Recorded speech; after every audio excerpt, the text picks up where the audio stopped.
الحمد لله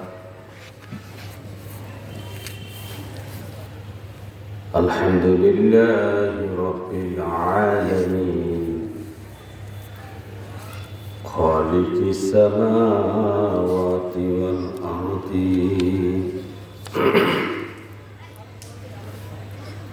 الصلاة والسلام على من كان نبيا وآدم بين الماء والطين سيدنا ونبينا وشفينا وحبيبنا وكيلنا وكفيلنا وأولنا ومعيننا محمد رسول الله صلى الله عليه وسلم قال الله تعالى في كلامه المجيد والفرقان الحميد وما خلقت الجن والإنس إلا ليعبدون صدق الله مولانا العظيم وصدق رسوله النبي الكريم الآمين قال النبي صلى الله عليه وسلم طلب العلم فريضة على كل مسلم أو كما عليه الصلاة والسلام إن الله وملائكته يصلون على النبي يا أيها الذين آمنوا صلوا عليه وسلموا تسليما صل على حبيب خدا صل على محمد صل على حبيب خدا صل على محمد أولياء أنبياء যে নামে বিলীন সে নামে মোহিতে ডাকি আমিন আমিন সলে আলা হাবিবে খোদা সলে আলা মুহাম্মাদিন সলে আলা হাবিবে খোদা সলে আলা মুহাম্মাদিন সালাতুনিয়া রাসূলুল্লাহ আলাইকুম সালামুনিয়া হাবিবাল্লাহ আলাইকুম সালাতুনিয়া রাসূলুল্লাহ আলাইকুম সালামুনিয়া হাবিবাল্লাহ আলাইকুম আমল নাই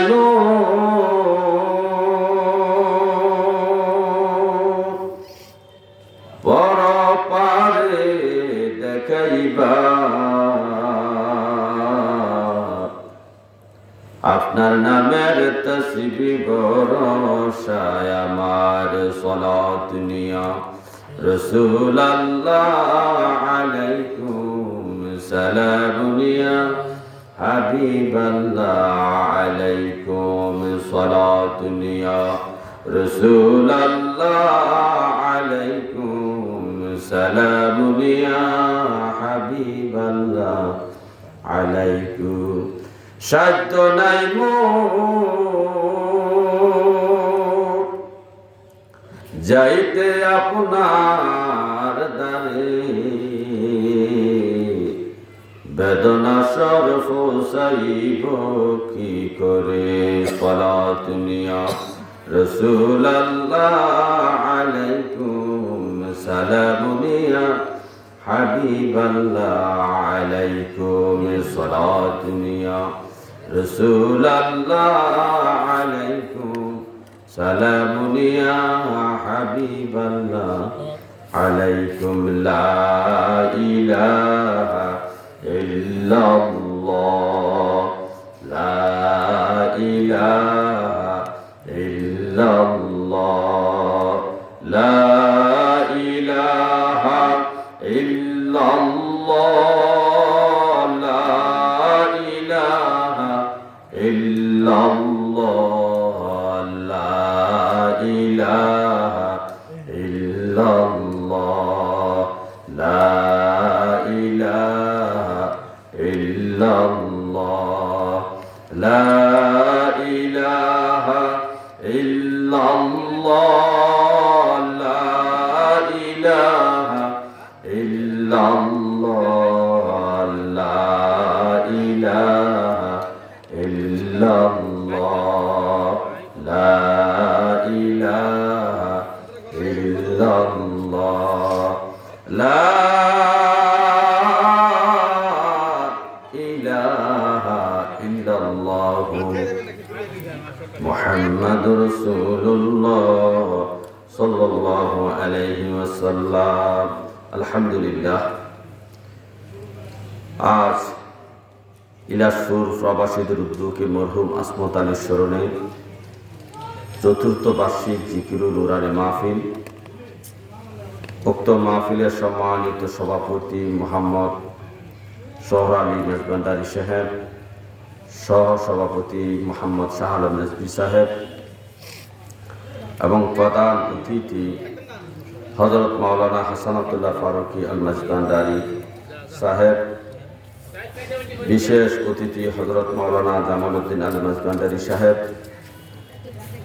এবং হযরত মাওলানা হাবিবুর রহমান জিহাদি সাহেব, হযরত মাওলানা সফিউল আল কাদরি সাহেব সহ দিগার উলামায়ে কিরাম, সম্মানিত সামিঈনে কিরাম, পর্দানিশু মা ও বোনেরা, সবাই আমার সালাম গ্রহণ করুন। আসসালামু আলাইকুম ওয়া রাহমাতুল্লাহি ওয়া বারাকাতুহু। ওয়া আলাইকুম আসসালাম। মহান আল্লাহ তাআলা আমাদের আগেও অনেক জাতি আল্লাহ সৃষ্টি করেছেন।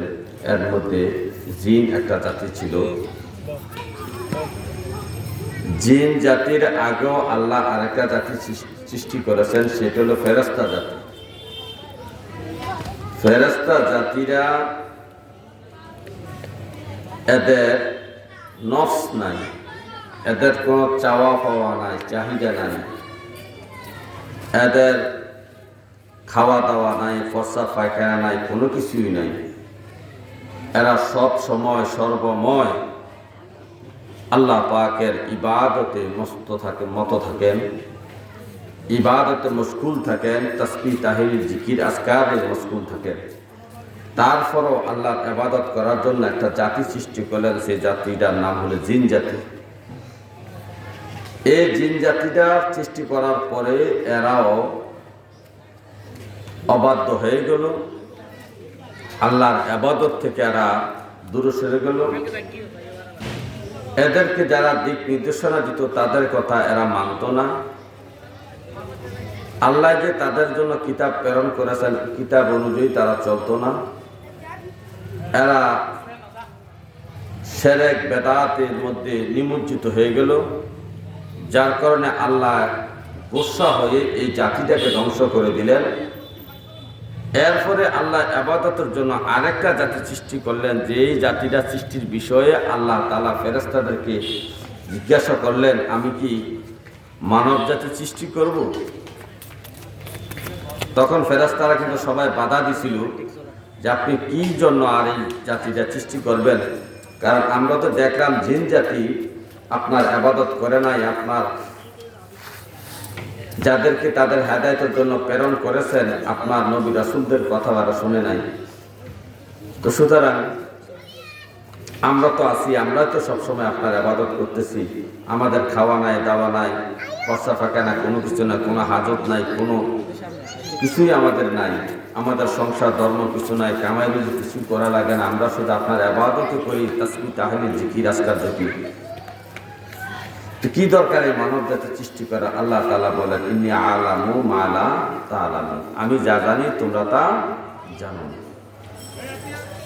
এই ফেরেশতাদের বাধার মুখেও আমাদেরকে আল্লাহ তাআলা এই মানব জাতিকে সৃষ্টি করলেন। এই সৃষ্টি করে এদেরকে ছেড়ে দেন নাই, এদের হেদায়েতের জন্য নবী প্রেরণ করেছেন, আসমানি কিতাবও আল্লাহ তাআলা এদেরকে দিয়েছেন হেদায়েতের জন্য। সর্বশেষ আসমানি কিতাব হলো পবিত্র কুরআনুল কারীম, যা আল্লাহ রাসূলের উপর নাজিল হয়েছে, অবতীর্ণ হয়েছে। ওই কালামুল পাক থেকে আমি একখানা আয়াতে কারিমা তেলাওয়াত করেছি। রব্বি কারীম বলেন, ওয়া মা খালাকতুল জিন্না ওয়াল ইনসা ইল্লা লিয়াবুদুন। আমার আল্লাহ বলতেছে, হে দুনিয়ার মানুষ, আমি জিন এবং মানব জাতিকে একমাত্র আমার ইবাদতের জন্য সৃষ্টি করেছি। একমাত্র তারা আমার ইবাদত করবে, আমার গোলামি করবে, আমার দাসত্ব করবে। লিয়াবুদুন ইল্লা লিয়াবুদুন, আমার ইবাদতের জন্য তাদেরকে সৃষ্টি করেছি। এই ইবাদত দুই প্রকারের হয়। একটা ইবাদত হলো ইবাদতে জাহিরা, আর একটা ইবাদতে বাতিনা। একটা ইবাদত হলো প্রকাশ্য ইবাদত, আর একটা ইবাদত হলো গোপনীয় ইবাদত। ইবাদতে জাহিরা যেমন নামাজ, রোজা, হজ, যাকাত, বরকত, পুশিদা, এগুলো হলো ইবাদতে জাহিরা। আর একটা ইবাদত হলো ইবাদতে বাতিনা। যে ইবাদতে বাতিনা, যেমন আল্লাহ পাকের মহব্বত, আল্লাহ পাকের তাওয়াল্লুক, আল্লাহ পাকের মারিফাত অর্জন করার জন্য যে চেষ্টা সাধনা করা হয়, চেষ্টা সাধনাকে বলা হয় ইবাদতে বাতিনা। আল্লাহ পাকের এই জাহের এবং বাতেন ইবাদত শিখতে হলে ইলম অর্জন করা লাগবে। ইলম অর্জন ব্যতীত আল্লাহ পাকের ইবাদত করা যাবে না। ইবাদত দেখে দেখে শিখা যায় না, ইবাদত একজন উস্তাদের কাছে শিখতে হয়। এই ইবাদত, ইবাদতে জাহিরা এবং ইবাদতে বাতিনা যদি সঠিকভাবে সহিষ্ণুভাবে আমল করতে হয়, আদায় করতে হয়, তাহলে আমাকে আপনাকে সবাইকে ইলম অর্জন করা লাগবে। এই জন্য নবীজি বলেন, হে আমার সাহাবারা, তালাবুল ইলমি ফরিদাতুন আলা কুল্লি মুসলিম, প্রত্যেকটা মুসলমান নরনারীর উপরে ইলম অর্জন করা ফরজ। যতটুকু ইলম অর্জন করলে ঈমান, নামাজ, রোজা, হজ, যাকাত, আল্লাহ পাকের মহব্বত, মারিফাত অর্জন করা যাবে, আল্লাহ পাকের সন্তুষ্টি অর্জন করা যাবে। ততটুকু ইলম ইবাদত করার জন্য ততটুকু ইলম অর্জন করা ফরজ। যেমন নামাজ পড়তে যা লাগবে, যত সূরা কেরাত লাগবে, তাসবিহ, তাহলিল, দোয়া, দুরূদ, আত-তাহিয়াত, দুরূদ, দোয়া, মাসুরা, এবং বিকেলের নামাজ পড়তে গেলে দোয়া কুনুত করতে হবে।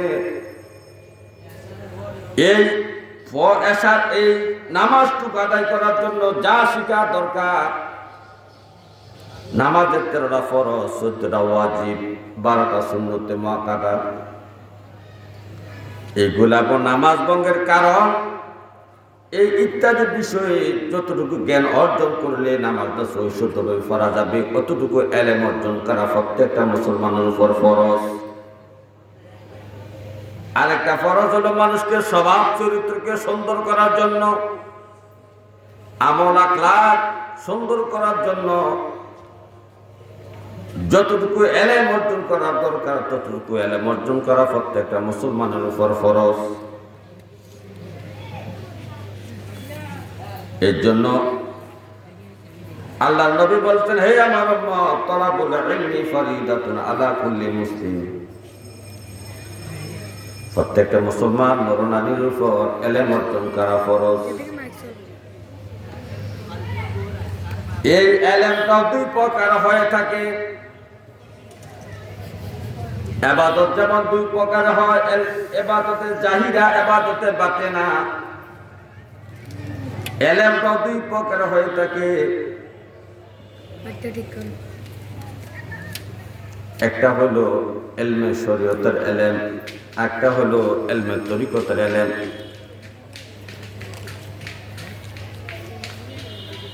ইলমে শরীয়তের এলেম যেটাকে বলা হয় জবানি এলেম, ইলমে ফিকহ, ইলমে শরীয়ত। আরেকটা এলেম হলো কালবি এলেম, যেটাকে ইলমে তাসাউফের এলেম, তরিকতের এলেম বলা হয়। হাসান বসরি সুন্দর করে ব্যাখ্যা দিয়েছেন, তালাবুল ইলমি ফরিদাতুন আলা কুল্লি মুসলিম। এই হাদিসের ব্যাখ্যায় হাসান বসরি রাহমাতুল্লাহ আলাইহি সুন্দর করে কিতাবের মধ্যে ব্যাখ্যা করেছেন। তিনি বলতেছেন, আল ইলমু ইলমানি, এলেম দুই প্রকারের।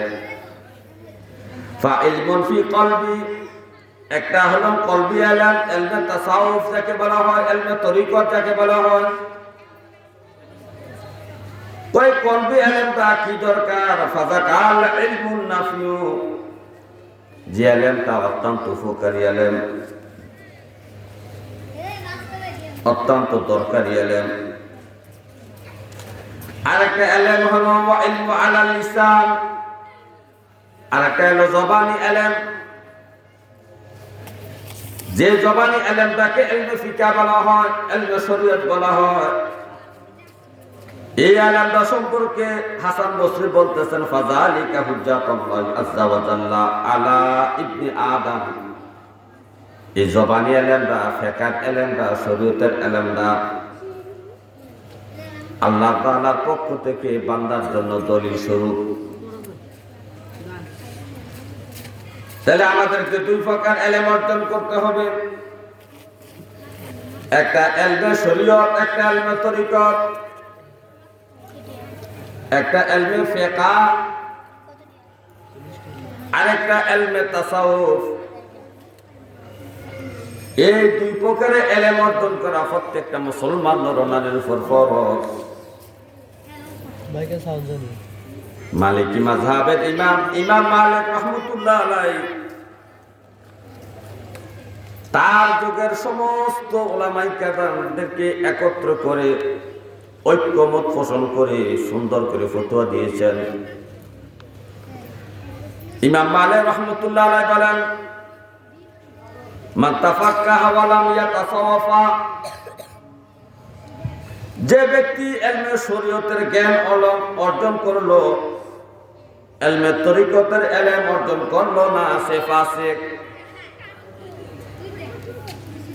ইমাম মালিক রাহমাতুল্লাহ আলাইহি সহ তৎকালীন যুগের সমস্ত আলেম ওলামারা, হক্কানি রব্বানি বুজুর্গানে দ্বীনেরা, ইমাম মুজতাহিদগণ একসাথে ইমাম মালিকের সাথে ফতোয়াটা দিয়েছেন যে মান তাফাক্কাহা ওয়া লাম ইয়াতাসাওয়াফা, যে ব্যক্তি ইলমে শরীয়তের জ্ঞান অর্জন করলো, ইলমে তরিকতের, ইলমে তাসাউফের জ্ঞান অর্জন করলো না, সে ফাসিক ব্যক্তি, পথভ্রষ্ট। ওয়া মান তাসাওয়াফা ওয়া লাম ইয়াতাফাক্কাহা, আর যে ব্যক্তি ইলমে তরিকতের ইলম অর্জন করলো, ইলমে তাসাউফের ইলম অর্জন করলো, ওয়া লাম ইয়াতাফাক্কাহা, ইলমে শরীয়তের জ্ঞান অর্জন করলো না, ইমাম মালিক বলতেছেন ফাকাত তাজান্দাকা, সে ব্যক্তিটা কাফেরের নিকটবর্তী, জিদ্দি। অর্থাৎ যে তরিকতের এলেম অর্জন করার জন্য পীর সাহেবের কাছে মুরিদ হইল, কিন্তু শরীয়তের এলেম, ঈমান, নামাজ, রোজা, হজ, যাকাত, পর্দা প্রসিদা, হালাল কামাই, সত্য কথা বলা, সুদ ছেড়ে দেওয়া, এগুলা সে তোয়াক্কা করলো না। এগুলা সে বেনামাজি রয়ে গেল, বেরোজগারি রয়ে গেল, সুদখোর রয়ে গেল, অথচ পীরের কাছে মুরিদ হইছে ইলমে তাসাউফের অর্জনের জন্য। ইলমে তাসাউফের অর্জনের জন্য তরিকতের সিলসিলায় সে মুরিদ হইছে, কিন্তু শরীয়তের এলেম এবং আমল নাই। ইমাম মালিক বলতেছেন ফাকাত তাজান্দাকা, সেই ব্যক্তিটা কাফেরের নিকটবর্তী। এটা আমার ফতোয়া না, ইমাম মালিক রহমতুল্লাহ আলাইহির ফতোয়া। ইমাম মালিক তারপরে বলতেছেন ওমান জামাআ বাইনাহুমা ফাকাত তাহাক্কাকা। ইমাম মালিক বলেন যে ব্যক্তির মধ্যে ইলমে শরীয়ত এবং ইলমে তরিকত এবং পীর সাহেবের কাছে মুরিদ হইল ইলমে তরিকত শিখার জন্য, এবং ঈমান, নামাজ, রোজা, হজ, যাকাত, আবা কাবা, জুব্বা, পর্দা প্রসিদা, হালাল হারাম সব কিছু মেনে যখন সে চলবে এবং তরিকতের এলেম অর্জন করবে, তাসাউফের এলেম অর্জন করবে, শরীয়তের এলেম অনুযায়ী জীবনযাপন করবে, ইমাম মালিক বলতেছেন ফাকাত তাহাক্কাকা, সে সঠিক, সে সত্য, সে মুহাক্কিক ব্যক্তি, সে সঠিক ব্যক্তি, ইনসানে কামেল, মুমিনে কামেল, আকমালুল মুমিনিন সে ব্যক্তি, ইনসানে কামেল সে ব্যক্তি।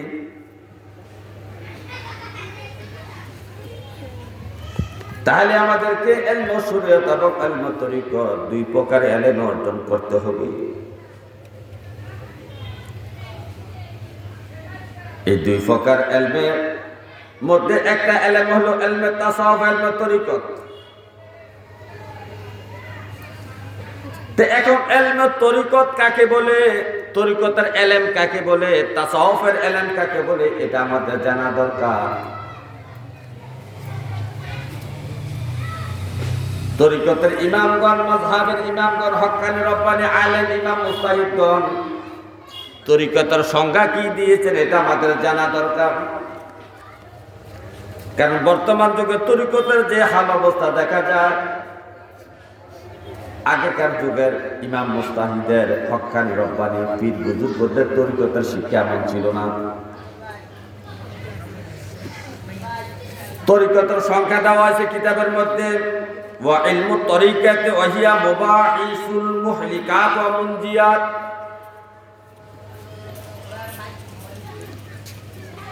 ইমাম মুজতাহিদগণ, মাযহাবের ইমাম মুজতাহিদগণ এবং তরিকতের ইমামগণ, বুজুর্গানে দ্বীন তরিকতের সংজ্ঞা দিয়েছেন সুন্দর করে। কিতাবে বলা হয়েছে ওয়া ইলমু তরিকা, ইলমে তরিকা হলো ইলমে তাসাউফ হলো কি শোনো, ওয়াহিয়া মুবাহিসুল মুহলিকাত ওয়া মুনজিয়াত, অর্থাৎ আত্মার ধ্বংস সাধনকারী যে বদখাসলতগুলো আমাদের মধ্যে আছে, আমাদের কলব আত্মার ধ্বংস সাধনকারী যে বদখাসলতগুলো আছে, খারাপ চরিত্রগুলো আছে, খারাপ দিকগুলো আছে,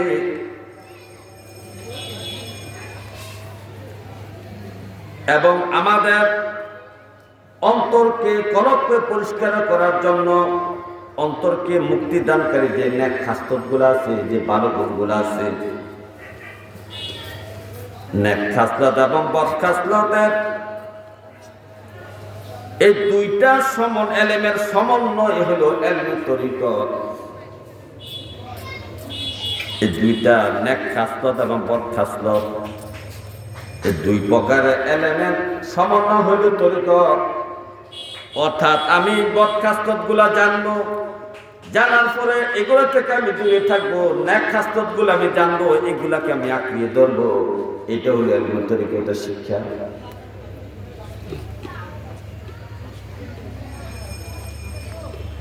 ইলমে তরিকতের শিক্ষা, এই যে মুহলিকাত আত্মার ধ্বংস সাধনকারী যে বদখাস্তগুলা, যেগুলা আমাদের অন্তরকে হালাক করে দেয়, ধ্বংস করে দেয়, আমাদের স্বভাব চরিত্রকে ধ্বংস করে দেয়, আমাদের আমল আখলাককে ধ্বংস করে দেয়, এই বিষয়গুলার নাম হলো মুহলিকাত।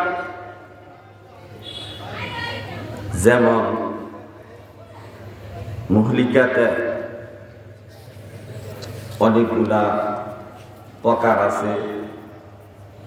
কিতাবের মধ্যে প্রায় 38 প্রকারের মুহলিকাতের বিষয় উল্লেখ করা হয়েছে।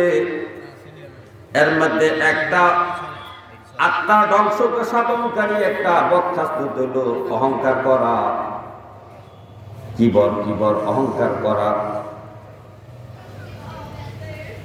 এই কিবর অহংকার করা প্রত্যেকটা মানুষের মধ্যে আছে। এই অহংকার আমাদেরকে ধ্বংস করে দিচ্ছে, আমাদের আমলগুলোকে ধ্বংস করে দিচ্ছে। এই অহংকার সম্পর্কে আমাদের জানা দরকার। আর এই জানার পরে আমাদেরকে অহংকার থেকে দূরে রাখার জন্য আমাদেরকে মুনজিয়াতের স্বভাবগুলা, নেককাস্তত স্বভাবগুলা আমাদের স্বভাবের মধ্যে, চরিত্রের মধ্যে আনয়ন করতে হবে। আরেক প্রকারের বদখাস্ত হলো হিংসা করা। আরেক প্রকারের বদখাস্ত হলো শত্রুতা করা, বেহুদা মানুষের সাথে শত্রুতা করা। আরেক প্রকারের বদখাস্ত হলো রাগ করা। আরেকটা বদখাস্ত হলো পর নিন্দা করা, গীবত করা। আরেকটা বদখাস্ত হলো কৃপণতা করা। আরেকটা বদখাস্ত হলো লোক দেখানো, ইবাদত করা, লোক দেখানো, দান সদকা করা। এভাবে প্রায় আমাদের 37 থেকে 38 প্রকারের বদখাস্ত আমাদের মধ্যে আছে। এই বদখাস্তগুলা আমাদেরকে জানতে হবে। এগুলা আমাদের মুর্শিদ, আমাদের পীর সাহেব আমাদেরকে জানাবেন। অহংকার কি জিনিস আমি জানি না, আমি তো সাধারণ মানুষ। অহংকারের বিষয়ে আমার পীর সাহেব আমাকে জানাবেন। লোভ কি জিনিস আমি এগুলো বুঝি না। লোভ করলে কি পাপ হবে, লোভ করলে কি ক্ষতি হবে, এটা আমি জানি না। আমার পীর ও মুর্শিদ এই লোভ সম্পর্কে ওয়াজ করে আমাকে বুঝাবেন এবং আমাকে এ থেকে বিরত থাকার জন্য উপদেশ দিবেন। অহংকার করা কি জিনিস এটা আমি জানি না। এই অহংকারের বিষয়ে আমাকে ওয়াজ নসিহত করে আমার মুর্শিদ আমাকে বুঝাবেন। রিয়া, লোক দেখানো ইবাদত কোনটা বলে, লোক দেখানো ইবাদত কোন ইবাদতটা লোক দেখানো হয় এটা আমি জানি না। আমি তো দান সদকা করতেছি, নামাজ পড়তেছি, কিন্তু লোক দেখানো ইবাদত কোনটা হয় এটা আমি জানি না। এটা আমাকে জানাবে আমার পীর সাহেব। কে জানাবে? কারণ তরিকতের এলেম পীর সাহেবের কাছে আছে, তরিকতের এলেম আলেম ওলামার কাছে নাই। আলেম ওলামার কাছে, বক্তাদের কাছে আছে শরীয়তের এলেম। আপনি কিভাবে নামাজ পড়বেন, নামাজের মধ্যে 13টা ফরজ। শরীয়তের আলেম বক্তা এরা শরীয়তের এলেম দিতে পারবে। নামাজে 13টা ফরজ, নামাজে 14টা ওয়াজিব, নামাজের মধ্যে 12টা সুন্নাত মুআক্কাদা আদায় করতে হবে। এই শরীয়তের এলেম একজন আলেমের কাছে থাকে, কিন্তু তরিকতের এলেম একজন আলেমের কাছে থাকে না, একটা পীর বুজুর্গের কাছে থাকে। সুতরাং অহংকার কি জিনিস, এই জিনিসটা একমাত্র পীর সাহেব ছাড়া কেউ বোঝাতে পারবে না তার মুরিদ কি। আমি অহংকারের বিষয়ে যদি আপনাকে হাজারো ওয়াজ নসিহত করি, এটা আপনার তাসির হবে না। আমি যদি অহংকারের বিষয়ে আপনাকে ওয়াজ নসিহত করি, এটা আপনার মধ্যে তাসির হবে না।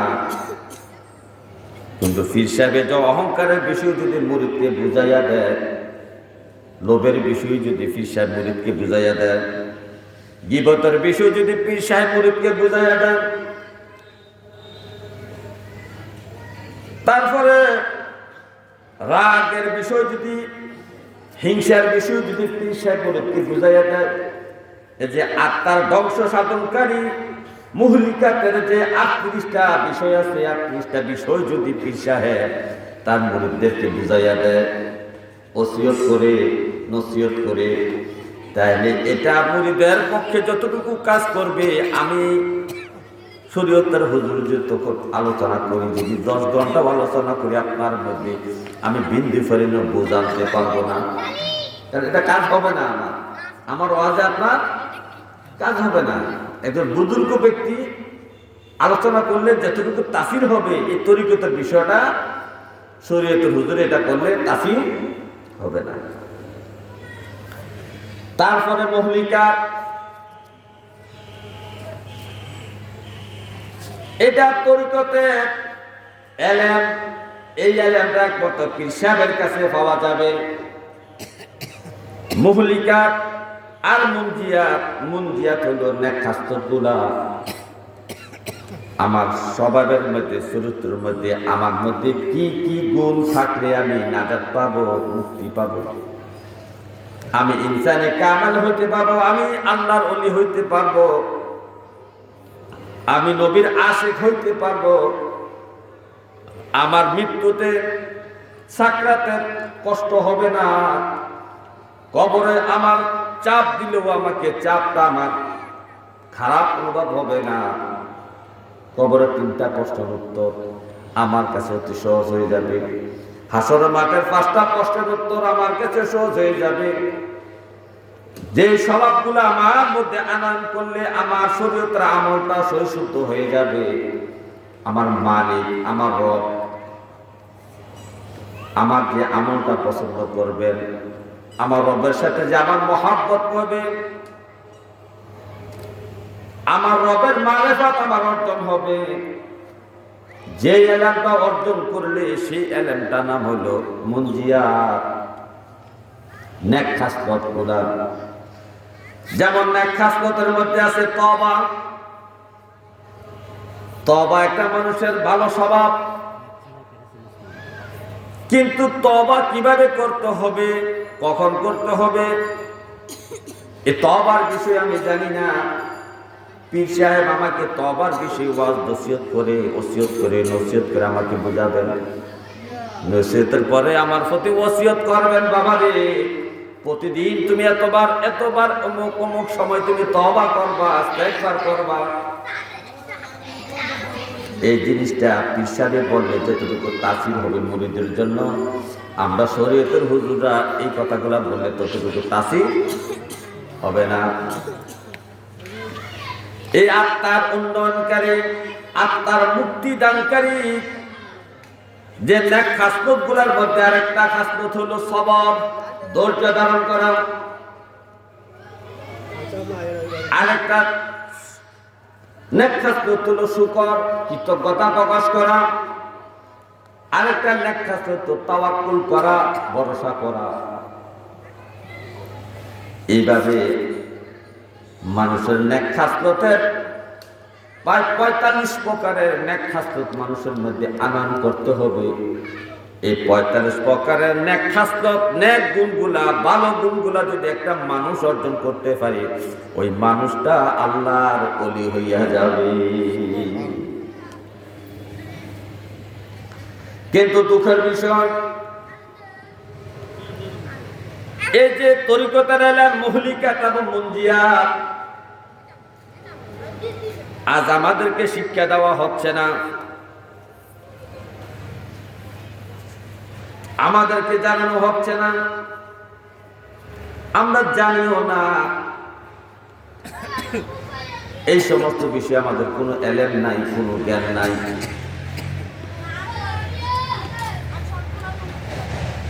এই জ্ঞান না থাকার কারণে আমাদের কঠিন অবস্থা হবে হাসরের মাঠে।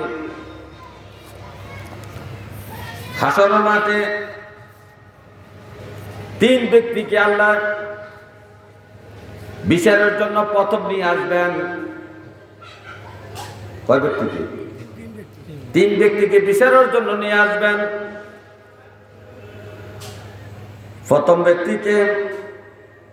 প্রথম ব্যক্তি হলো শহীদ, যিনি যুদ্ধ করতে যে আল্লাহ রাস্তায় শহীদ হয়েছেন, এটা আমরা দেখছি এবং সে দাবি করছে আমি শহীদ। যুদ্ধ করতে যায় ইসলামের জন্য শহীদ হয়ে গিয়েছেন, আমরা দেখলাম সেই ব্যক্তিরা শহীদ হয়েছে। এমন একটা ব্যক্তিকে ডাক দিয়া বলবেন, এই আমার বান্দা, তুমি যে তোমাকে যে শক্তি দিয়েছি, সামর্থ্য দিয়েছি, তুমি যুদ্ধ করেছ, শহীদ হয়েছ। এই যে তোমাকে আমি শক্তি দিলাম, সামর্থ্য দিলাম, এই শক্তি সামর্থ্য কি কাজে লাগাইছ? তখন ওই ব্যক্তি, শহীদ ব্যক্তি বলতেছে, রাব্বি কারীম, আপনি যে আমাকে শক্তি দিয়েছেন, সামর্থ্য দিয়েছেন, শক্তি এবং সামর্থ্য খরচ করে আমি যুদ্ধ করেছি, যুদ্ধ করে আমি শহীদ হয়েছি। আমি শহীদের মর্যাদা পেতে চাই। আল্লাহ বলবেন, না না, তুমি শহীদ হও নাই, তোমার এই শহীদের মধ্যে অন্য উদ্দেশ্য ছিল। অন্য উদ্দেশ্য কি? তুমি শহীদ হওয়ার সময়, যুদ্ধ করার সময় মনে মনে ভাবছ, মানুষ দেখুক আমি কেমনে যুদ্ধ করি, আমার যে কি শক্তি আছে সেটা মানুষের দেখুক। তুমি শক্তির প্রদর্শন করেছ, মানুষ তোমাকে বড় যোদ্ধা বলবে, লড়াকু সৈনিক বলবে। এই জন্য তুমি মানুষকে দেখাইয়া দেখাইয়া যুদ্ধের মাঠে তুমি এদিক ওদিক দৌড়াদৌড়ি করেছ, শক্তি দেখাচ্ছ, শক্তি প্রদর্শন করেছ। মানুষ তোমাকে দেখে বলছে, দেখো দেখো অমুক ব্যক্তিরা কি সাহস, কি শক্তি। তুমি যেটা আশা করছিলা সেটা দুনিয়ার মানুষ তোমাকে বলছে। সুতরাং তুমি আমার খুশির জন্য, আমি রবের খুশির জন্য তুমি শহীদ হও নাই, সুতরাং মুখ দেখানো শহীদ হইছ, মানুষকে দেখানোর জন্য শহীদ হইছ। সুতরাং তুমি যেটা আশা করেছো, দুনিয়ার মানুষ তোমার আশা পূরণ করেছে, সুতরাং তুমি আমার জন্য শহীদ হয় নাই। আল্লাহ তাআলা ফেরেশতাদেরকে ডেকে করবে, ও আমার ফেরেশতারা, উলকিয়া ফিন্নার, এই ব্যক্তিটাকে জাহান্নামের মধ্যে ইটা দিয়া ফালাইয়া দাও। দ্বিতীয় আর একটা ব্যক্তিকে বিচারের জন্য আনবে।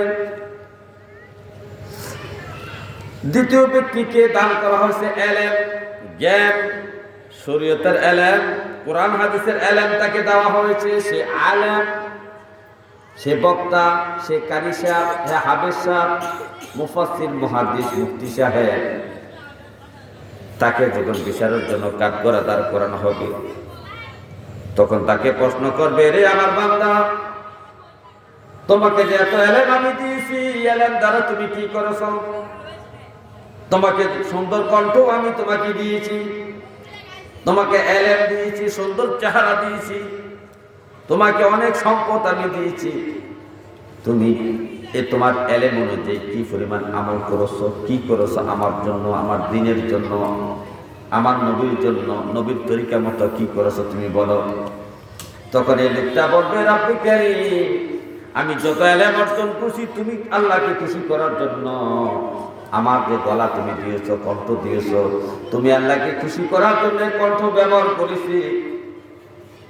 আল্লাহ বলবে, না না, মিথ্যা কথা বলছো, তুমি এলেম অর্জন করছো টাকা পয়সা কামাই করার জন্য, দুনিয়ার স্বার্থ উদ্ধারের জন্য তুমি এলেম অর্জন করেছো, এই কণ্ঠ ব্যবহার করেছো দুনিয়ার মানুষ যেন তোমাকে ভালো বক্তা বলে, তোমার কণ্ঠের সুপ্রশংসা করে, তুমি এর জন্য তুমি ভালো কণ্ঠ দিয়া মানুষকে আলজাল কথা বোঝাইছো।